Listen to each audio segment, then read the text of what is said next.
So in my presentation for this year's classic restoration show at Birmingham's NEC, I've decided to have the brightwork on the Corniche refreshed, just to improve its appearance and presentation. Although the car's been my daily driver for the last 2 years and it's by no means a show car, I am quite proud of the jobs I've done on it and the journey we travelled together through the episodes, so I would like the car to look its best.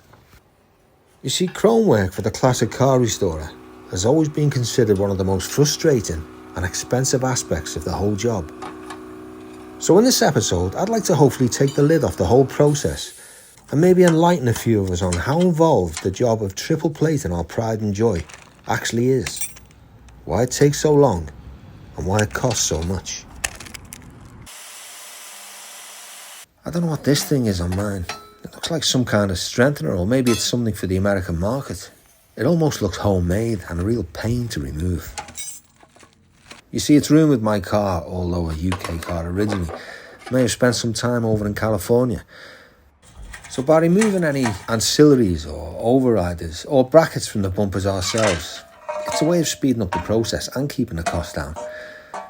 And having just received a new windscreen rubber from IntroCar, I've enlisted the help of my mate Kenny, my go-to windscreen guy, to safely take the screen out and remove the chrome surround, so as they can join the pile too.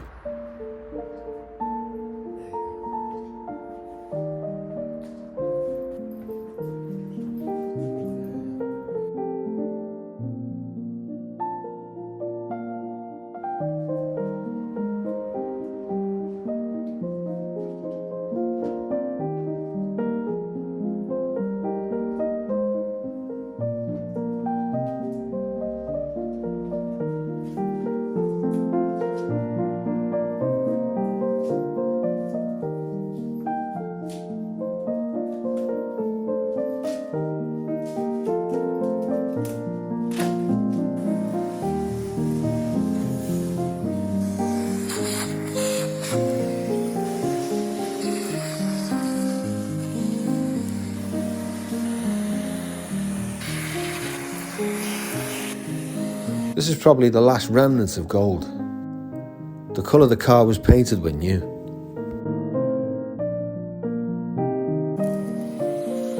Over the years I've used a few chrome places with very mixed results, so it's great when you land on a dependable firm that you can trust.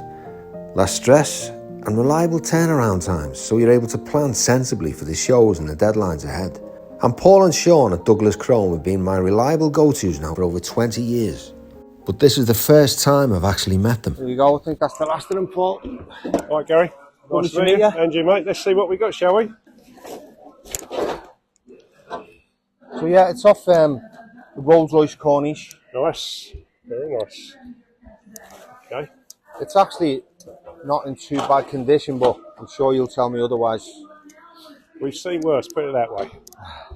It looks all right. Got one with a bit of a ding in it, but that's not a problem. That's the worst one. But can you do something with that? Yeah.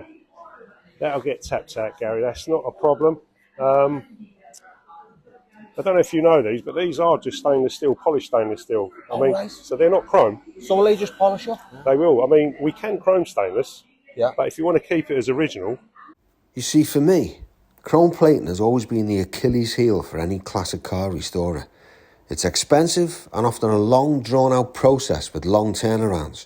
So depending on the firm you use, you might find yourself 6 months down the line and a week away from a classic car show without your chrome. You know, we've got 18 here, 4 polishers, 3 platers. Demonstrate that, you know. It is, you know, we've got a good set of boys here, good team, good skills. You know, we're hungry for it as well. First time I used you guys. As I say, the previous time it'd take me over a year to get my chrome back, and it wasn't a great job. Thought, I'll try you guys. You came, you picked it up. It came back, I think it was 3 weeks later. All right, I'm not saying that would happen every time. Steady. And it was all in cellophane, it was all spot on. I couldn't have been more pleased with the work, you know. Well, that's good to hear. That's good to hear. So while you're here, we'll get one of these, probably get this stripping so you can get a sense of, you know, how long it takes to strip, how it strips. Oh, that'd be great. We'll get that right back to steel for you. Yeah. And then we can start demonstrating, you know, the other first stage polishing that we do.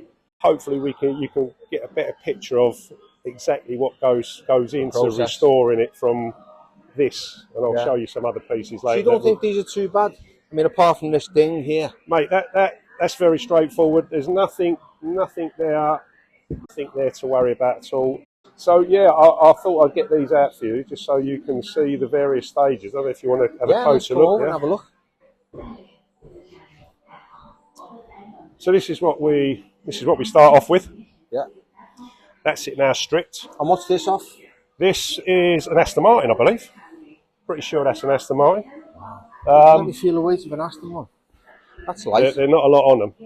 No, they're thin. Yeah. Compared to the Rolls. You might recognise that one. Looks like a Mercedes. Jag. Oh, a Jag. Yeah. Is that an Aston Martin, Sean? Gary. Nice to meet you, Gary. All right. Yeah, Paul's just showing me, or starting to show me the process of, what actually goes into stripping and chroming a bumper. Yes. Yeah. So you guys have been doing this a long time, yeah? About 30 years now. Yeah. Since school? 30 years since school leavers, yeah. Well, you must be experts by now. Let's hope so. So you take the old plating off, yeah, back to the substrate, the raw steel.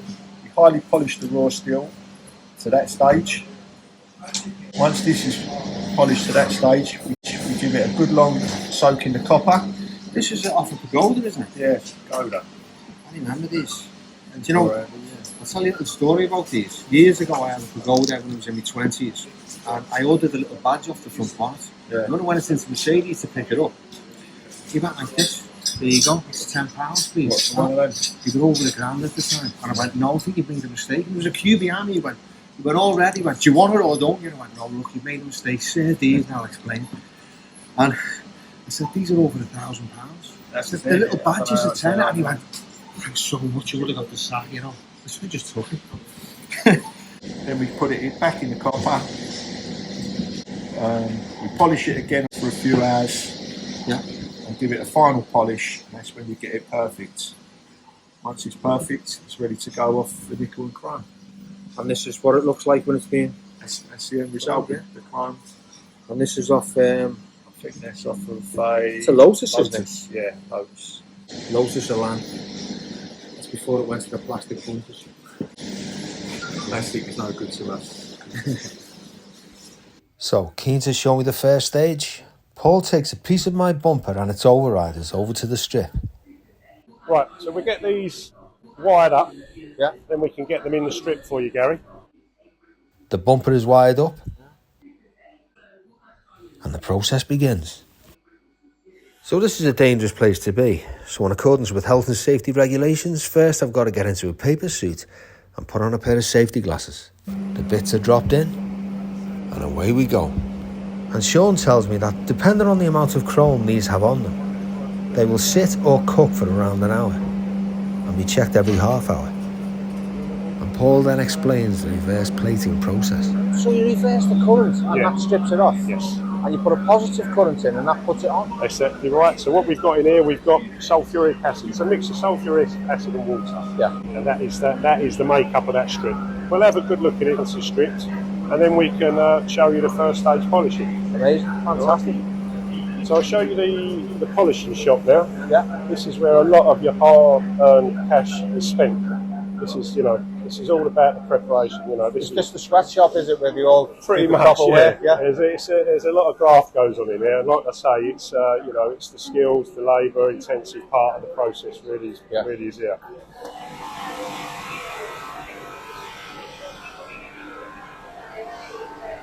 So we've got 4 polishers in here. Yeah. 7-day-a-week operation in here. In preparation for the copper. Now, when you say the preparation for the copper, Yep. has it got to have a rough surface or completely polished? It doesn't have to be completely polished. We leave it typically on about a 240 grit, something like that. Yeah. Tough job, this, isn't it? These have just come off of an old window that were tarnished and what have you. Yeah. So this is the brushed nickel finish that we do. Yeah.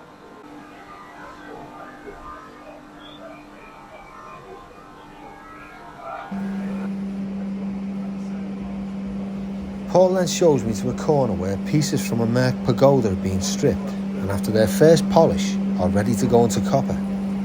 Whether it be brass, zinc, mazak or monkey metal as some people call it. Just like our footballers of old, they all go into the same bath. The pagoda steel bumpers along with their brass side trims have just come out of copper and are now ready for their second stage polish. They'll then return to the copper and be polished for a third time. Then next into the jigging area, where they wire and jig the parts ready for the plating process.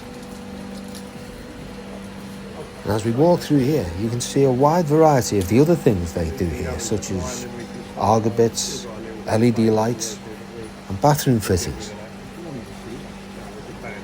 The first stop is the first stage cleaner. The parts are given a good brush before being left to soak in an alkaline-based hot cleaner, which is used to remove all the polishing compounds and soaps. The next step is another cleaner, this time a cyanide-based one, used to remove the oilish substances left by the previous one. If there's residue of any kind left on the metal, it's simple. The chrome just won't adhere. The next stage is copper. These are Morris Minor hubcaps receiving their first stage copper plating. They'll cook in there for 3 to 4 hours depending on their condition. I would have thought it would have been cheaper to buy new ones than get them rechromed, but Paul tells me they do around 50 a month, as well as the overriders. So it's copper, then nickel, then chrome. But getting back to those Moggy Minor hubcaps, these are some that have come out of the copper, gone back for the final polish, and now had about 3 hours in the nickel.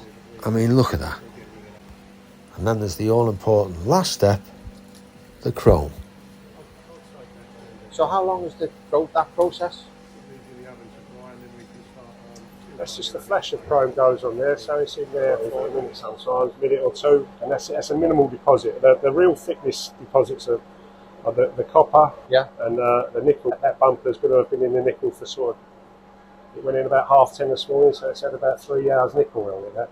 But the final chrome is just the flash.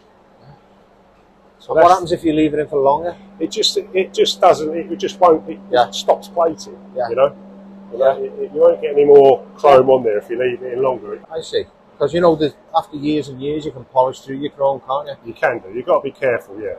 So how do you get the thickest deposits of chrome on there? By doing exactly what we've just done. I mean, what we recommend to customers now is just wax it. Don't let any rainwater stay on there. Just look after it. Drying their oven, drying stage, you know. We get dried in the oven here? Go dry in the oven, yeah. So take it off of jigs or unwired. And then it's back up here, which is final inspection and packaging.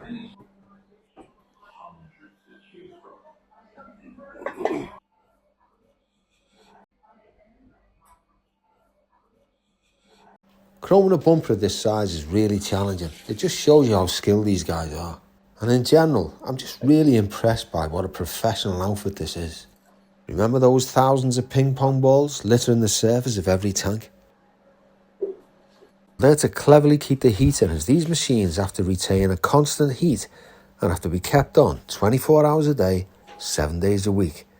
So this just gives you a bit of an idea of how difficult it is in these terrible times of deep austerity and skyrocketing energy prices, just how tough it is to sustain a successful business like this. When the process is finished, it's imperative for safety purposes to wash the bumper in cold water to get rid of any dangerous chemicals. These go through the grating system in the floor and in turn go into a special drainage system where it's filtered away. There's also a ventilation system throughout the building which filters away any toxic fumes. And this is the completed process. Now, are you pleased with this? Is this a good job? I mean, It looks fantastic to me. It needs a bit more work. Needs a little bit of work done. We need to do a bit more work on the nickel, but we chromed it just to show. But there's a few little bits and pieces we're not happy with that we'll tidy up. So that'll be, we'll work on it. But this will be tidied up, so to speak. Next it's back over to see my bumper and overrider, which has just about finished its stripping process. So it's then over to Nicky, their longest serving employee, who's been here since he was 15 years of age and is their chief polisher. So Gary, ready for his first polish? Yeah. You want to see Nicky in action? Yeah.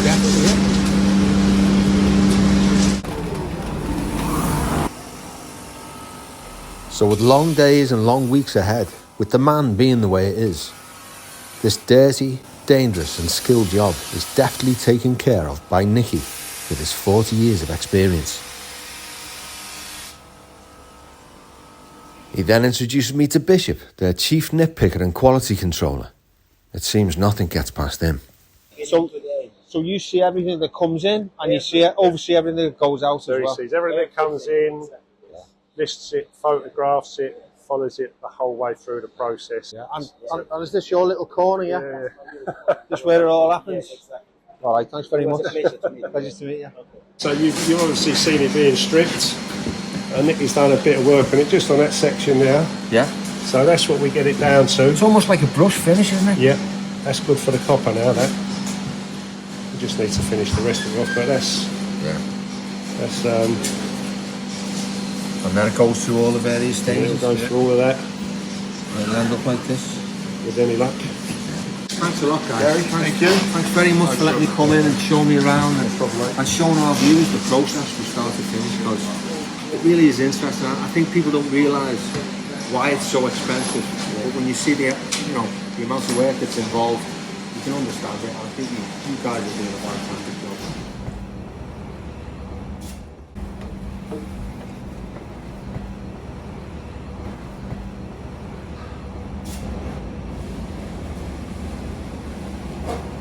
Nice of you to pop in, Gary. Unannounced, thank you. Oh wow! I was just in the area, so I thought I'll pop in and just see what stage it's actually at, or whether it's done or not. Well, we are almost there. This, Gary, now is final stage. We're done. Prep's done. Copper's done. Final copper's done. Final polish is done.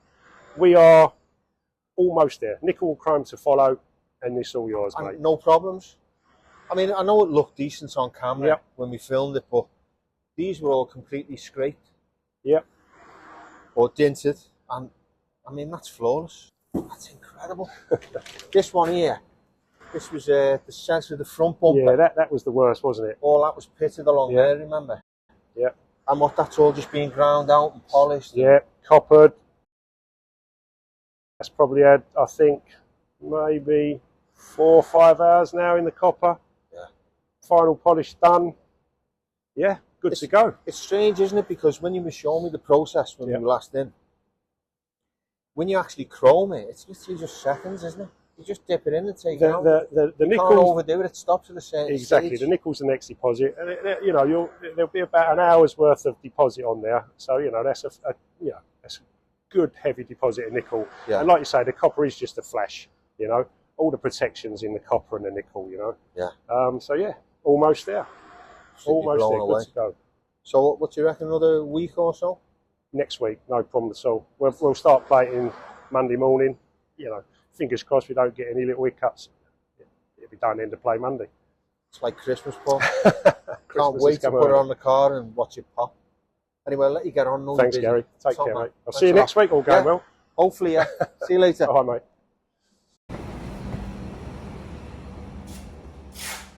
How you doing, Paul? The big day. Yeah. It's like Groundhog Day every time. I know. I know. So we're all done? All done, mate. All ready for you. Can I unwrap a bit? You can unwrap a bit. I know he's probably spent ages wrapping it. So, that was the one that had the damage on it. Oh, it's just the one that had the big bash in, yeah? Uh-huh. Oh my God. It's like a great big dent here, wasn't it? That's the one. That's the one. That is incredible. Wow. Did you have to take this off? No, didn't in the end. Yeah, no.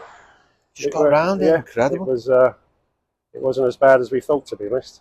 So, I don't understand these. I've not seen them before. I've never seen them before. They're all made to me. Or for the American market. Yeah, I don't I've know. not seen them before. First time. Yeah. I mean, that's like a strength in it, isn't it? In case there's a bump, but these are substantial anyway, aren't they? They weigh a ton, don't they? That is like brand new, Paul, and blown away. Is this the grill? Yes, we had a bit of. We just repolished the grill for you. Remember, it had a bit of a ding at the top there. So we've flattened that out a bit. So yeah. I remember right across here, across There's the a split, deep wasn't graze it? and a So scratch, yeah. that's been tidied up, and just a quick lick. Wow.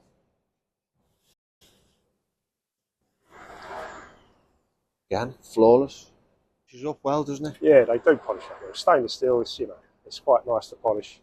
So here's Nicky. This is the fella that tidied this up for you, Gary. Nice one.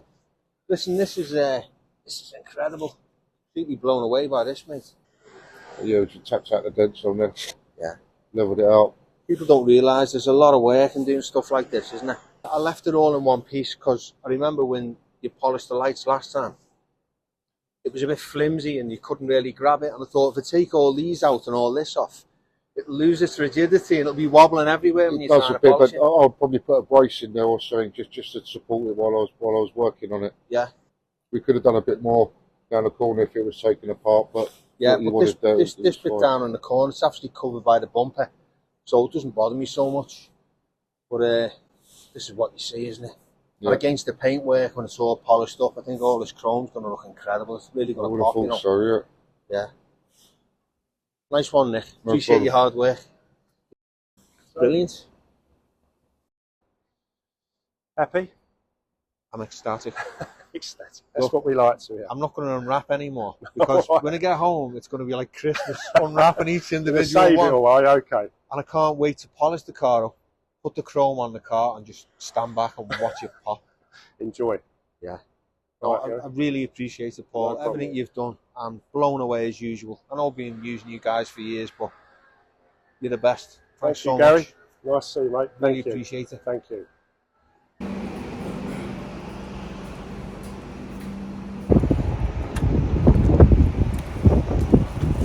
Cheers, Paul. All right, mate. Take care.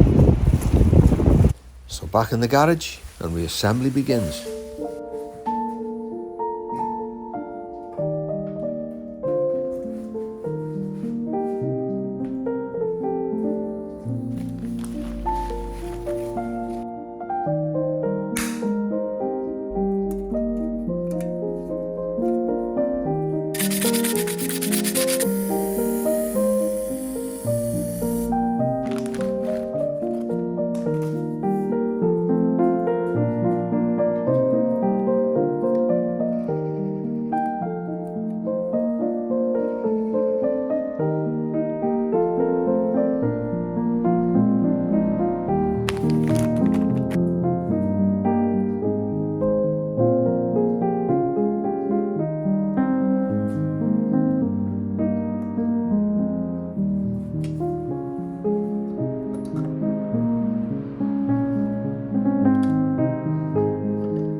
I'm afraid that's it for this week, guys, but I hope it's given you at least a little bit of an insight into where all our hard-earned cash goes.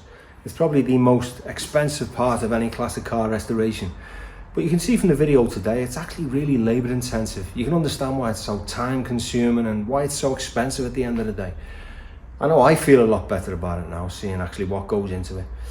Well look, we're kind of out of time now, so if you want to see me put the rest of the chrome on this beauty, you're going to have to tune in next time. But once again, thanks so much for watching. Once again, thank you for watching this episode of Classic Obsession. If you enjoyed it, please like and subscribe. And don't forget to tune in next time when I continue my preparation of the Rolls-Royce and get ready for this year's Classic Restoration Show at the NEC in Birmingham.